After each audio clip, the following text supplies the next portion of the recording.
할렐루야, 반갑습니다. 5월의 가정의 달을 맞이해서 우리가 가정의 행사들을 여러 가지 지나고 있습니다. 어린이 주일, 어버이 주일, 그리고 오늘은 셋째 주일 부부의 날을 앞두고 부부 주일로 지키게 됩니다.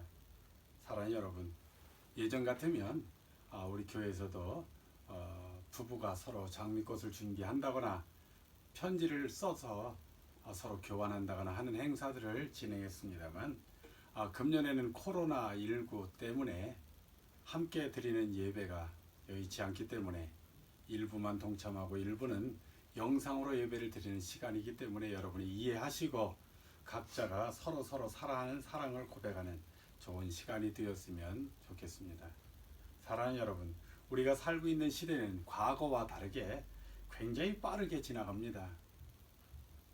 예전에는 데이트하는 청춘 남녀가 몇 주기니 몇 년이니 하는 이러한 셈을 우리가 셈법으로 했습니다만, 요즘은 만난 지 일주일이다, 만난 지 5일이다, 100일이다, 이런 식으로 굉장히 단위가 짧아지면서 만남도 지루하게 길게 하지 못하는 경우가 왕왕 있습니다. 그뿐입니까? 우리 사회의 성의 개방적인 문제 때문에 요즘은 N번방을 비롯해서 많은 문제가 표출되고 있습니다. 그런데 더 큰 문제는 지금까지 그것을 다스려 온 사람들, 재판 혹은 검찰, 경찰 혹은 많은 사람들이 남성 위주의 결과를 도출해냈기 때문에 수많은 여성들이 피해를 받고 결국 가정들까지도 많은 가정이 어려움을 겪었습니다. 저는 얼마 전에 이러한 기사를 보았습니다. 몇십 년 전에 자기를 강간하려고 한 남자를 이제 방어 차원에서 혀를 물었는데, 그것을 오히려 남자는 아무런 죄도 받지 않고 벌도 받지 않고 여성만 상해죄로 몇 년을 복역했다.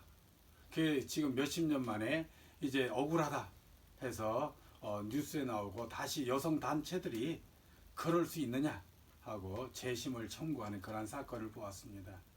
이제 시대가 많이 변하긴 했습니다. 그럼에도 불구하고 여전히 부부 주일에 우리가 생각하기 싫을 일들, 그런 기사들이 왕왕 있습니다만, 그럼에도 불구하고 우리 그리스도인들은 아름다운 성과 아름다운 가정, 아름다운 부부를 이제 만들어가고 이끌어가고 꾸며가야 하기 때문에 오늘 가정의 달 부부 주일을 맞이해서 하나님께서 우리에게 과연 어떤 부분을 어떻게 해야 할까를 현명한 지혜를 주시는 것을 알고 듣고 깨달아서 그렇게 한번 살아보기를 간절히 축원합니다.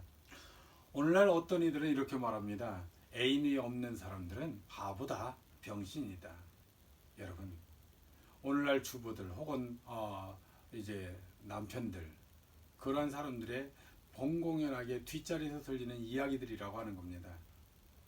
얼마 전에 울산의 초등학교 선생님이 아이들에게 영상 수업을 하는데 이상한 숙제를 했습니다. 팬티를 빨아서 올려보기. 그래서 그 문제 때문에 굉장히 난리 났고 결국 부모들이 항의를 하고 그 선생님은 거기다가 참 보드랍게 생겼다든지 야 예쁘다든지 이러한 것을 댓글을 올려놔서 사회 문제가 되었습니다. 결국 그 선생은 정직되고 자리에서 물러났습니다만, 그 이후에 다시 이제 동일한 기사가 올라왔습니다. 울산에서 일어난 많은 선생들이 남자 선생님 농담으로 팬티는 부드러워? 뭐 이러면서 여선생님들에게 농담을 한다는 거예요. 이게 우리나라의 현실이죠. 오늘 부부주의를 맞이해서 이러한 사회를 우리 크리스찬들이, 우리 교회들이 먼저 바꾸어가고 건전한 가정들이 바꾸어가야만 변할 수 있다 하는 것입니다. 그렇다면 그리스도 안에서 행복한 아름다운 가정을 이끌기 위해서 우리는 과연 어떻게 살아가야 할까요? 첫째로 서로의 성숙을 위해서 노력해야 합니다. 사랑하는 여러분, 성숙은 미리 계획하거나 혹은 아니면 나이가 든다고 저절로 이루어지는 것은 아닙니다. 어떤 사람들은 다 시간이 지나면 해결될 거야 라고 말하기도 합니다. 그러나 그렇지 않습니다. 행복한 결혼 생활을 하려면 반드시 성숙해야 하는데 그 성숙을 이루기 위해서는 첫째로 내가 먼저 변화하고자 하는 마음 자세가 있어야 합니다. 사람들은 내가 먼저가 아니라 상대방이 변화되고 상대방이 먼저 하기를 원합니다. 여기 있는 저도 그런 때가 많죠. 그러나 성숙한 가정생활, 성숙한 부부생활, 아름다운 가정을 이루기 위해서는 내가 먼저 변화하고 내가 먼저 하고자 하는 자세가 필요합니다. 오래전에 천주교에서 이제 자동차 스티커를 만들어서 내 탓이요라고 하는 것을 붙이고 다녔습니다. 그런데 어디에 붙였느냐? 자동차 뒷유리판에 붙였습니다. 그래서 많은 사람들이 그것을 좋은 캠페인이다 하기보다는 참 나쁜 놈들 이렇게 했습니다. 왜냐하면 운전하는 내가 내 탓이라고 내가 보는 게 아니라 뒷차가 보게 해서 뒷사람이 내 탓이라고 이렇게 한다고 하는 거예요. 내 잘못이다. 자기들은 내 탓이 아니고 뒤에 그 스티커를 보는 사람 탓이라고 하는 거죠. 사랑하는 여러분, 이게 사회 현상 중에 하나이지요. 오늘 우리는 내가 먼저 변할 때 배우자가 변할 수 있습니다. 변화되어진 사람은 자기중심적이지 않고 배우자의 단점들에 대해서 비판하거나 부정하지 않습니다. 왜 부부가 싸움합니까? 다툼합니까? 우리도 이렇게 보면 비판하고 단점이나 이런 것을 끄집어내서 나열합니다. 그러면 어떻게 됩니까? 열받죠. 열받으면 다툼이 일어납니다. 그러므로 여러분, 배우자의 감정 변화에 민감해서 그가 힘들어하거나 어려워하거나 혹은 그가 기뻐하거나 그의 마음이 굉장히 좋아할 때는 같이 움직여주면 됩니다. 그런데 대부분 부부는 반대로 움직입니다. 상대방이 기뻐할 때는 은근히 안 기쁜 일들을 가지고 터뜨립니다. 지금 좋은 일이 있어서 기뻐하면 옛날에 당신 안 그랬잖아. 그러면 그 기쁨이 확 변해버리고 사라져버리는 겁니다. 그 다음에 뭐가 치솟습니까? 분노가 치솟는 거예요. 기쁨이 사라지고 그래 너 잘났다 너는 안 그랬느냐? 이렇게 돼버리죠. 그러므로 오늘 사랑하는 여러분, 오늘 우리는 살아가면서 내가 먼저 변화해서 배우자의 긍정적인 혹은 배우자의 어려움 이런 부분들이 무엇인가를 살피고 마치 우리가 아이를 돌보는 것처럼. 그래서 우리나라의 주부들은 참 훌륭합니다. 무엇이 훌륭하냐? 아이를 한 명 더 키우고 있다 이런 표현을 씁니다. 그래서 내가 나의 아이는 작은 아이, 남편은 큰 아이다 이렇게 표현해요. 참 좋은 표현이에요. 남편들은 그것을 듣고 화낼 이유도 없습니다. 왜냐하면 아이를 키워보십시오. 아이가 엄마에게 맞추는 게 아니라 엄마가 온통 아이에게 맞춥니다. 우리 교회도 아이를 이제 최근에 출산해서 키우는 가정들이 이제 최근엔 2가정이고 얼마 전까지는 3가정이 아이를 키우고 있습니다. 저는 아이들을 좋아하기 때문에 아이가 웃고 즐거워하는 것을 보면서 참 엄마들이 아이에 대해서 힘들다고 화선할 때 이런 표현을 썼어요. 아이고 아이가 이렇게 예쁘고 착한데 울긴 뭐 우냐고 이렇게 예쁜 아이를. 저는 아이를 이쁘다고 한 표현인데 엄마들은 얼마나 힘들었을까요? 빈말로 목사님 나 힘들어요 하는 표현인데 그때 그렇지 애가 지금 웃어도 울 때가 많지 힘들지 해줬어야 되는데 이거 그러지 못한 거예요. 저도 오늘 반성합니다. 여러분 지금도 이제 최근에 아이를 출산해서 키우는 2아이가 키우는 가정들도 보면 정말 쉽지 않아요. 울기도 하고 그런데 잠자고 싶고 피곤해도 엄마들은 어떻습니까? 그냥 뛰어나와서 아이를 중심으로 봅니다. 그리고 막 허리가 끊어질 것 같아도 그냥 아이를 안습니다. 왜 그렇습니까? 내 중심이 아니라는 거예요.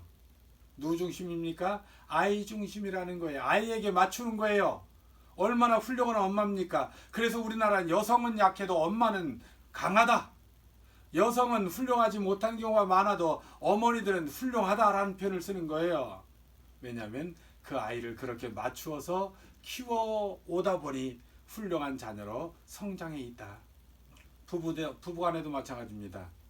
어머니 된 여러분, 아내 된 사람들이 어머니입니다. 어머니의 심정으로 남편들을 그렇게 바라보고 또 남편들 마찬가지입니다.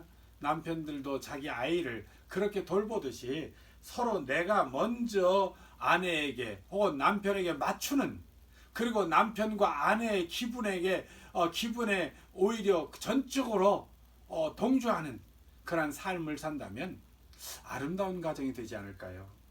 두 번째는 아픔에 상처가 있더라도 계속해서 인내하면 되는 겁니다. 사랑 여러분, 진정한 사랑은요, 상처받기를 싫어하는 것이 아니라, 상처가 없는 것이 아니라 상처가 있는 것입니다. 우리 시에 한 송이 국화꽃을 피우기 위해라고 하는 그러한 시도 기억하지 않습니까? 오늘 여러분, 이 땅에는요, 하나의 아름다운 열매를 맺기 위해서는 많은 수고가 필요합니다. 성경 속에 이런 표현이 있죠. 한 알의 밀알이 땅에 떨어져 죽지 아니하면. 여러분, 죽는 게 쉬운 일 같습니까? 우리가 밀알이라고 표현하니까 쉬운 것 같아도 죽는 거 쉽지 않아요. 그럼에도 불구하고 죽으면 많은 열매를 맺는다고 하는 거예요. 부부간에도 살다 보면 서로에게 상처를 줄 때도 있고 상처를 받을 때도 있습니다. 그때마다 우리는 왁 하고 드러내고 거기에서 역겨움을 나타나고 달려들면 가정은 결국 어디로 향합니까? 이혼 법정으로 향할 수밖에 없어요. 아이를 키울 때와 동일하게 오늘 비유를 하겠습니다만, 아이도 마찬가지잖아요. 아이를 키우는 게 다 즐겁고 행복하잖아요. 나는 미안합니다만 이런 표현을 써서 좀 부끄럽습니다. 왜냐하면 아이를 이렇게 돌볼 때 나는 우는 아이는 못 봐, 웃는 아이는 볼 수 있어, 이런 표현을 써요. 사실은 우는 아이도 잘 볼 줄 아는 사람이 잘 보는 거죠. 웃는 애는 누구나 못 보겠습니까?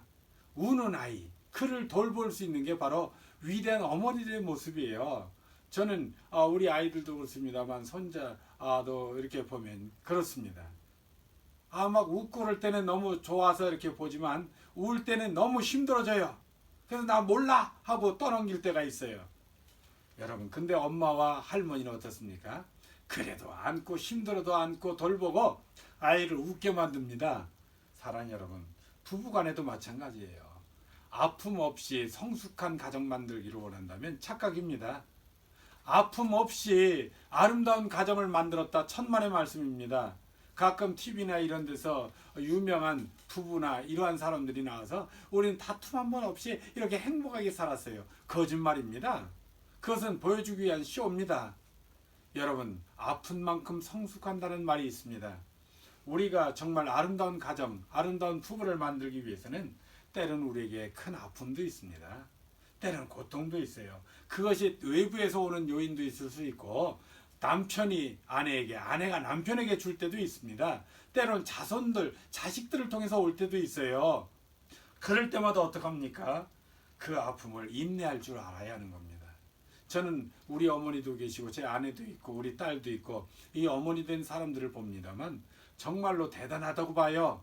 그 인내하는 것을 보면 나는 못 따라갑니다.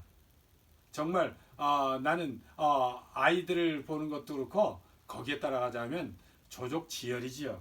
그럼에도 불구하고 아이가 결국 성숙한 인격을 지닌 아이로 성장한 것은 누구의 공일까요? 저는 어머니들의 위대함이다, 이렇게 보고 싶습니다. 그러므로 부부도 마찬가지입니다. 때로는 아픔이 있고 고통이 있을지라도 여러분 그것을 인내하십시오. 인내할 뿐 아니라 참고 견뎌보십시오.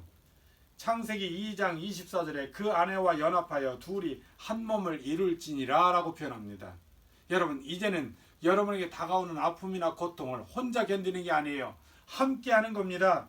부부가 하나 되어서 하나가 되어지니까 둘이 감당해도 힘들지만 둘이 하나 되면 능히 감당할 수가 있어요. 사랑하는 여러분, 그런데 각자 개인이 감당해 보십시오. 넘어지고 쓰러질 수밖에 없습니다. 저는 결혼식 주례 때 이런 표현을 쓴 적이 몇 번 있습니다. 사람 인자를 보십시오. 왜 사람 인자는 어떻게 생겼습니까? 이렇게 생겼습니다.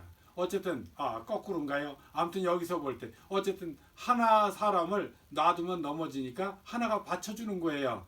이게 사람이에요. 부부도 마찬가지예요. 아이도 마찬가지예요. 아이가 저절로 성장 못해요. 엄마가 받쳐주고 누군가 받쳐주니까 그만큼 성장하지요. 부부도 결혼시켜 놓으면 다 행복하게 살겠지, 천만의 말씀입니다. 누군가 받쳐줘야 돼요.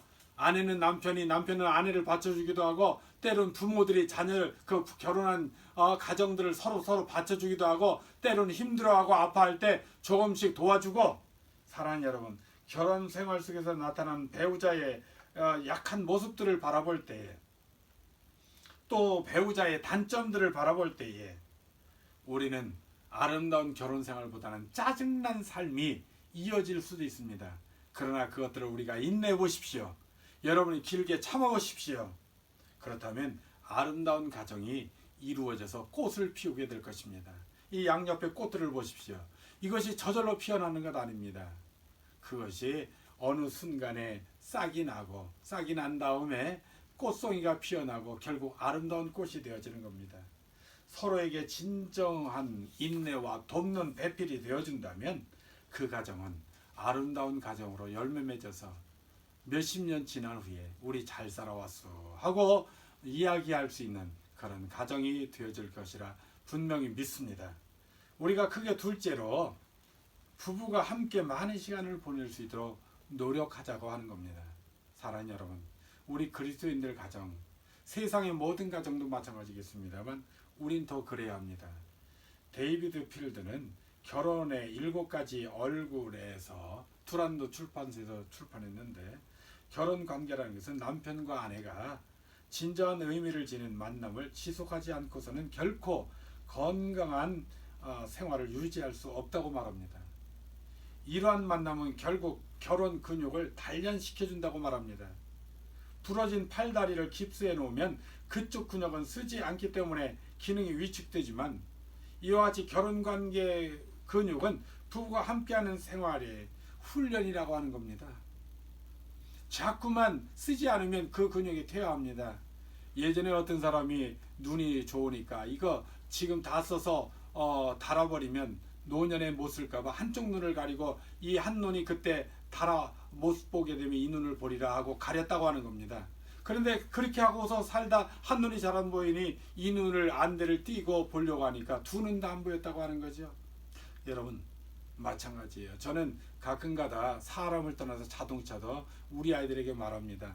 혹시 일이 있어서 자동차를 세워둘 일이 있으면 한 군데 일주일 이상 세우지 말아라. 혹은 2, 3일마다 한 번씩 시동을 걸거나 잠깐 움직여서 다른 자리로 옮겨라.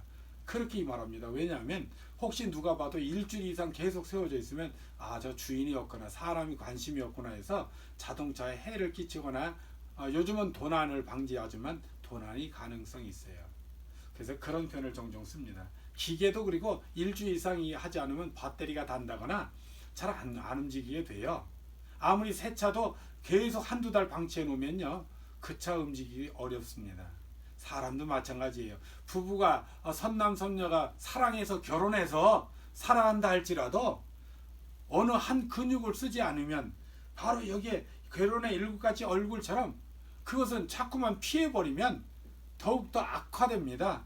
그러므로 안 좋고 어렵다고 피하지 말고 그것을 개선해서 여러분 힘을 발휘할 수 있도록 힘내도록 근육 운동을 해야 하는 거죠. 여러분 이 팔이 약합니까? 그러면 자꾸 운동을 시키죠. 저희 그 이든이라고 하는 아이를 우리 손자를 봅니다만 여러분 목을 잘 못 가누는 아이가 돼 있어요. 근데 요즘은 보면 목을 어느 정도 가누어요. 그런데 목 못 가는다고 내버려둬 보십시오. 그러면 못해요. 그 엄마가 이렇게 하는 걸 보니까 막 엎드려서 목 운동도 시킵니다. 저도 어느 때 이렇게 들어보면요 막 발을 딛고 일어나려고 그래요. 야 벌써 그러면 신기해서요 한번 발 디뎌봐. 여러분 마찬가지예요. 부부도 마찬가지야. 약한 부분이 많아요. 단점 많아요.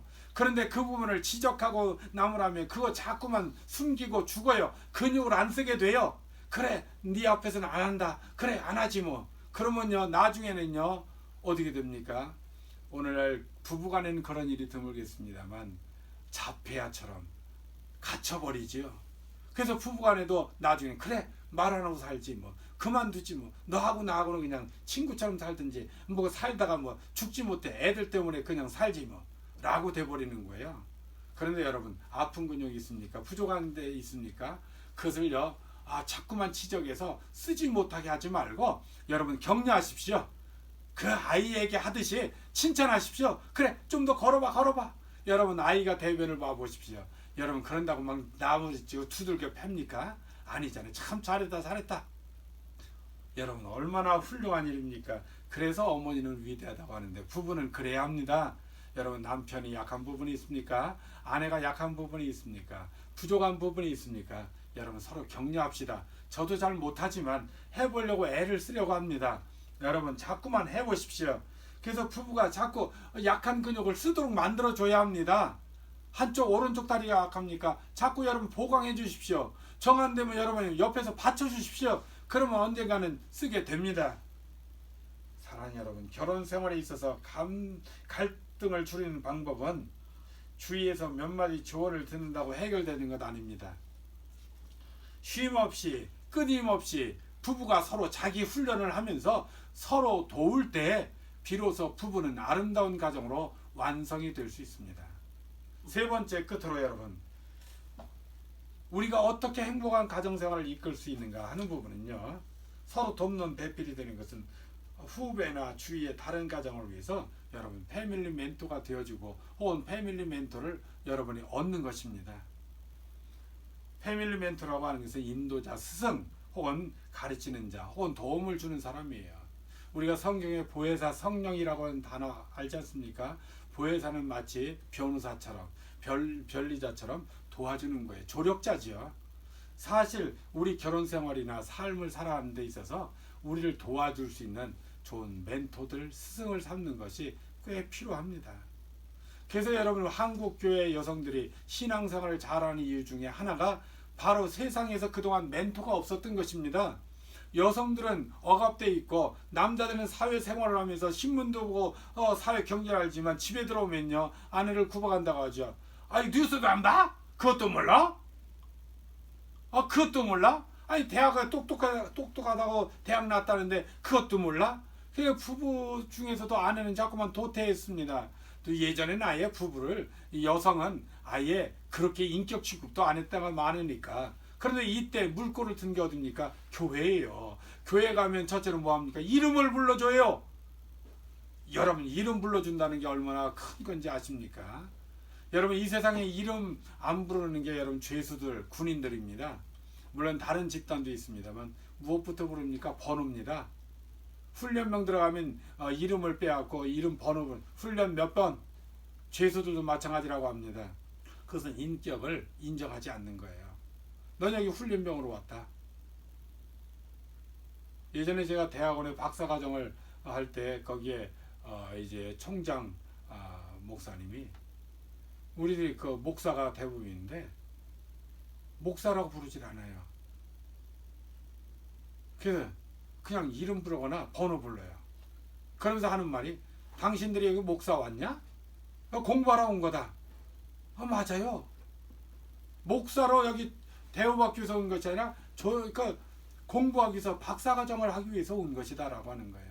그때는 일부 사람들은 불평을 했어요. 그래도 목사들이 이거 여기 공부하는 사람들인데 그래도 대우는 해줘야지. 근데 저는 지금도 생각하면 그분이 옳다고 봅니다.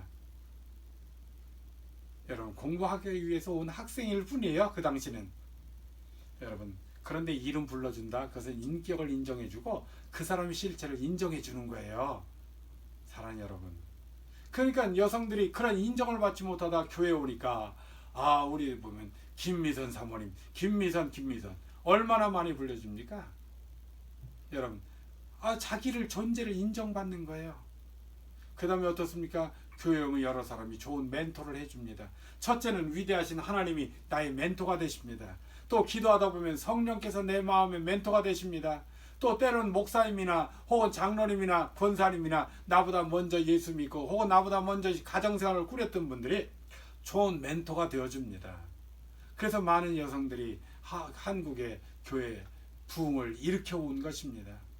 어떤 의미에서는 남성들보다 더 많이 숫자를 차지하게 된 이유도 거기에 있지 않을까요? 사랑하는 여러분, 인생은 나 홀로 살 수 없습니다. 부부도 마찬가지예요. 막 결혼한 부부입니까? 혹은 오래 산 부부입니까? 서로 멘토가 되어주고 멘토 삼을 수 있는 분들을 여러분 찾으십시오.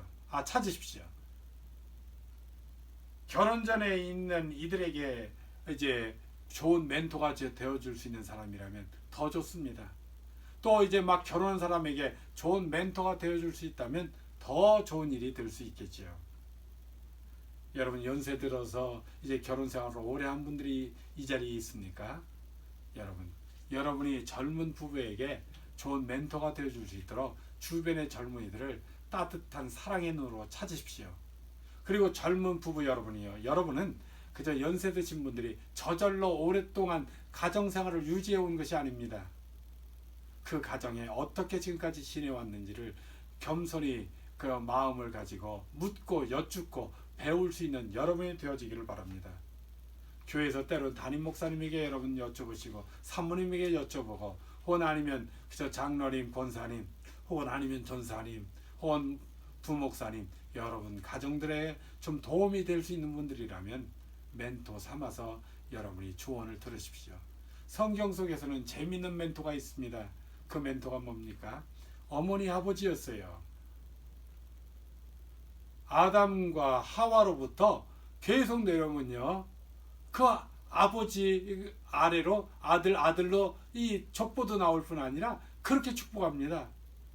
심지어 아브라함이 그 자식들을 축복하고 멘토가 되지 않습니까? 그 다음에 이삭도 마찬가지예요. 야곱도 마찬가지예요. 요셉도 마찬가지예요. 계속해서 자손들을 축복하고 멘토해 줍니다. 저는 그래서 우리 아이들에게 제가 다른 분들 주례도 많이 하고 있습니다만 우리 아이들에게 제가 이런 표현을 썼어요. 성경에 보니 가장 좋은 멘토는 아버지 어머니다. 그래서 내가 주례도 너희는 내가 한다. 이런 표현을 쓴 적이 있어요. 내가 주례를 하고 싶은 욕심 때문이 아니에요. 가장 좋은 멘토는 그 아버지가 훌륭하든 못하든 그래도 아버지가 제일 잘 알지 않을까 싶어서 멘토가 되겠다. 이런 표현을 쓰는 거예요. 나를 본받을 게 없을지도 많아요. 없는 부분이 더 많을 수도 있겠죠. 그러나 아버지 마음은요. 여러분 세상에 그 어떤 남자가 자기 딸을 그 아버지만큼 더 위하고 사랑할까요? 없을지도 몰라요. 물론 내 마음만 그럴까요? 아마 아버지들 다 그럴 거예요. 아무리 바보 같고 못났고 병신 같은 아버지라고 누가 칭할지라도 자기 딸을 사랑하고 자기 아들을 사랑하는 것만큼은 어디 내놔도 아깝지 않고 세상 말로 말하면 꿀리지 않는다고 표현을 써도 옳을 거예요. 물론 어머니들은 더 하겠지요. 그러니까 어머니들은 아버지가 못하는 아이까지도 다 키워주는 것을 봅니다. 그러므로 여러분 멘토 삼으십시오. 누구를요? 여러분의 좋은 믿음의 사람들을 멘토 삼고 멘토가 아직도 내가 조언을 받을 사람이 없다면 여러분 스스로에게 반문하십시오. 혹시 내 마음이 닫혀 있지 않은가? 예전에 배움은요 지나가는 거린에게까지도 배울 수 있다고 하지 않습니까? 그것은 내 마음이 열려 있기 때문이에요. 훌륭한 사람에게 배우는 것은 누구는 못합니까? 그러나 훌륭하지 못한 사람에게까지도 배울 수 있는 사람은 그 사람 자체가 훌륭한 거예요. 오늘 아름다운 가정을 만들기를 원하십니까? 서로 돕는 배필로 여러분이 존재하기를 원하십니까? 그렇다면 그리스도인의 아름다운 가정을 만드십시오. 그를 위해서는 멘토를 여러분이 많이 만들고 또 여러분 연세 드신 분들은 여러분이 스스로 멘토가 되어주기를 바랍니다. 사랑하는 여러분, 오늘은 부부주일이었습니다.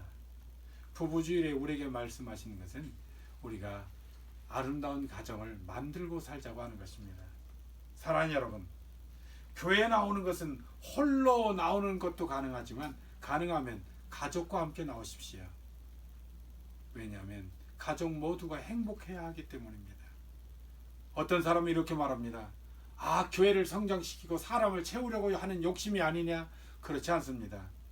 저는 목사로서 자부합니다.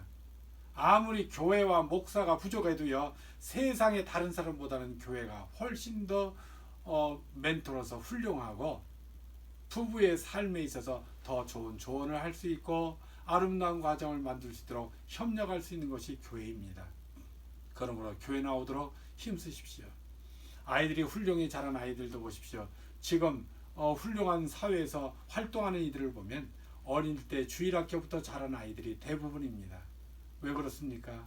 훌륭한 선생님들의 멘토를 삼아서 그들은 자랐기 때문입니다.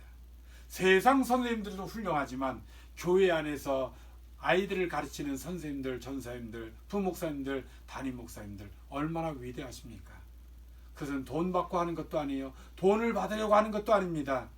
부모처럼 사랑으로 그들을 양육하고 멘토합니다. 그러므로 가능하면 5월 가정의 달에 여러분 가족이 다 나오지 못하고 있다면 기도하십시오. 남편과 아내, 자식들이 다 함께 교회 나와서 예배 드릴 수 있는 날이 하루속히 도래하기를 간절히 축원합니다. 기도하십시다. 좋으신 아버지 하나님 감사합니다. 오늘 우리는 이제 부부주의를 맞이해서 서로 돕는 배필이 되고자 말씀을 나누었습니다. 하나님, 세상의 모든 부부가 아름다운 부부 생활을 영위해야 되겠습니다만 그 중에 특별히 우리 그리스도인들 가정이 더욱더 아름다운 가정이 되도록 축복하시옵소서. 예수 믿는 그리스도인들이 부부가 되었을 때 더욱더 행복한 가정, 축복된 가정이 되도록 하나님 도와주시고 우리 마음을 열어주셔서 서로를 돕는 배필이 되게 도와 주옵소서. 오늘 이 자리에 동참한 주의 백성들 축복하시고 또 함께 동참하지 못하지만 영상을 통해서 예배 드리는 성도들과 또 후에 영상을 통해서 함께 은혜 받을 모든 성도들 머리머리 위에 하나님의 놀라운 축복이 임하게 도와주시고 아름답고 행복한 가정으로 하나님 허락해 주옵소서. 오늘도 함께 하심을 감사드리오며 예수님의 이름으로 축복하며 기도드리옵나이다. 아멘. 할렐루야. 감사합니다.